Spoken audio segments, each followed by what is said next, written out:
د ده رنګ به څنګه وي. نو یو روایت داسې دی چې دی غنم رنګی دی.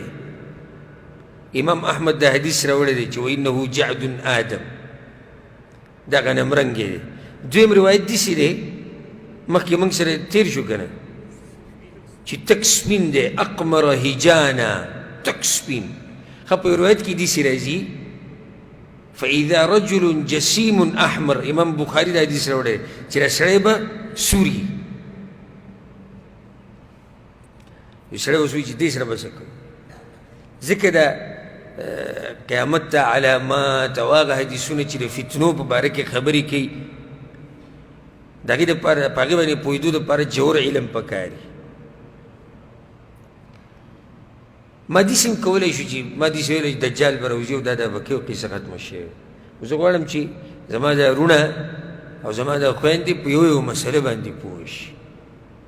دې دپاره تاسو ته هرې مسلې تفصیل کوم. نو سور او سپین دا خو جمع کول اسان دي. سور او سپین جمع کول اسان دي. څنګه؟ یو سړی تک سپین دی، غوسه شو نو څه شو؟ سور شو که سوروالی پکې را اسانه ده. ښه غنم رنګه انسان چې هم کله غوسه شي نو دا نینګي څه شي؟ سره شي. نو ځکه دې حدیثونو کې ټکراو نشتی. بل پیغمبر صلی الله علیه وسلم په خوب کې هغه لیدلی نه دا کله چې ویلي چې هغه حدیث موږ سره مخکې تېر شو چې هغه غنمرنګې دی.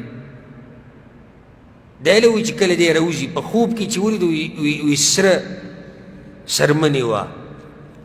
نو پیغمبر صلی الله علیه وسلم دا په خوب هغه صفت یې بیان کړی چې لیدلی سور دی او هغه به یې غنمرنګې او یا د درې وړو روایتونه داسې جمع کېدی شي لکه څنګه چې اوس مالک صاحب مخکې وویل.